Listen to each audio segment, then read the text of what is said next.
Hello everyone, welcome back to another video, and today is going to be quite a bit different than normal videos. So as you can see, I am in my front yard, and we have been very busy, especially the last year and a half, and that is because my mom and dad have built their dream house, and it's still being built.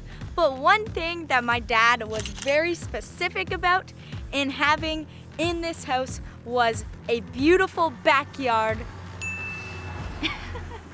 and specifically one with a pond.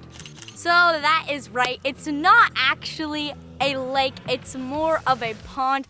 But when my dad had originally mapped out the pond using flags, it just kept getting bigger and bigger and bigger with the more pond YouTube videos he watched, and the more excitable he got, and also the less he wanted to cut grass in our yard. So we now have a 1/4 of an acre pond on our 1 acre lot. So pretty much our entire lot is pond. All right, so we live in an area that is predominantly clay, and clay is good for water retention, meaning that it should hold water. We're hoping that it holds water, but how we are filling it is mostly we're just letting the rain, weather, natural, and we also have basically spouts coming from our east troughs, and when it rains, all the water will drain from the top of our roof down into the pond. And once in a while, Dad is sneaking the hose in when Mom doesn't know and filling it with our water. So yeah, that's mainly how we're getting water into the pond. So a little more in depth on how Dad did the Big O is here is our downspouts for our eaves trough, and we basically attached Big O tubes to the downspout and we let it over down into the pond. We dug a couple trenches. 3 out of the 4 eaves trough downspouts have the Big O tubes on, and basically when the rain comes and goes onto our roof, instead of just going down into the ground, we have connected it to the tubes so that it goes into the pond and our pond will fill up quicker. As you can see, here's one of the 3 tubes that Dad and Luke have already dug a trench for. We're actually going to keep these in permanently, probably dig the trench a little bit deeper so this can be hidden more, and do that with all 3 of the Big O tubes so that our pond is always filling or staying full. As you can see, water is coming down and it is not raining.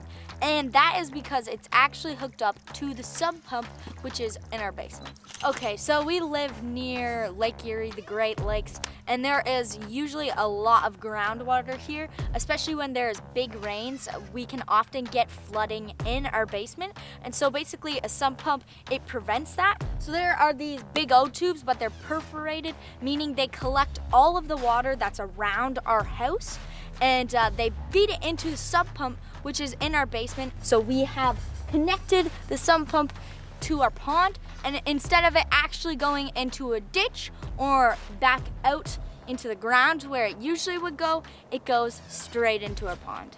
So actually you can see right here there's a very visible line in the clay where it's moist, and that's because, like I said earlier, there's so much groundwater and it collects up here. There's actually, it goes almost to the top of the pond, and it just shows how much groundwater we have, and that also shows basically that the pond will hold water.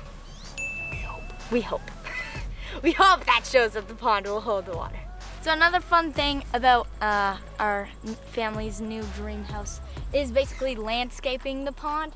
And so one of my favorite things that I've really always wanted growing up is a big willow tree. So Mom and Dad got a willow tree, and we're calling this little area Willow Point. And supposedly willow trees grow very, very fast. And so that means by next year, this thing will be pretty big. So one thing we have encountered, especially living near the Great Lakes, is there are lots of birds, and one issue is geese. Canada geese are vicious.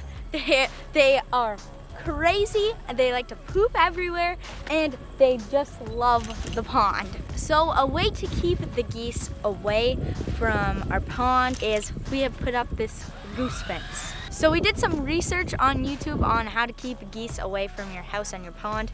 And so one way to do it is to literally put up like a 6 to 12 inch fence. I'm saying fence because it's literally stakes in the ground with little string, and believe me, it actually works.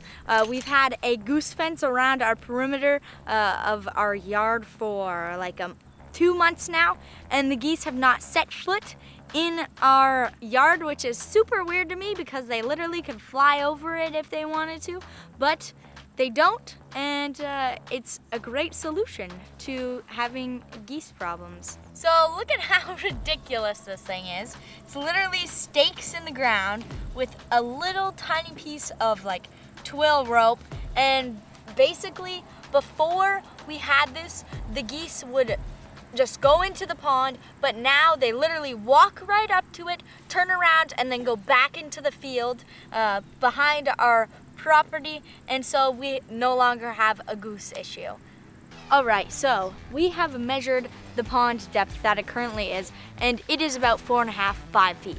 We have estimated that the pond will be around 15 feet deep once it is completely filled, and so that is going to take a while, especially considering it's only gone up 5 feet in the past month and a half that we've actually had it dug. So in the meantime, we are going to have lots of projects surrounding the pond. Specifically, one is going to be getting some gravel beds for in the very long-term future when we have fish that will be spawning here like bluegill and largemouth bass. But right now I'm standing on a spot where there will be a gravel bed, and also we are going to be working on aeration for the pond, plants for the pond.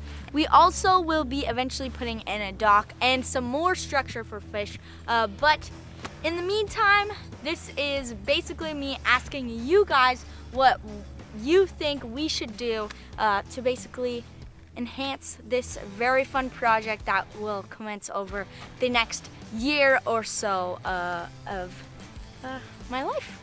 So if you have any pointers, if you have any suggestions, if you have any things on basically how to make it better, or how we're doing stuff wrong or how we're doing stuff right, please let me know in the comments, and stay tuned for more fun pond videos like this one, because it's going to be a wild year getting this ready.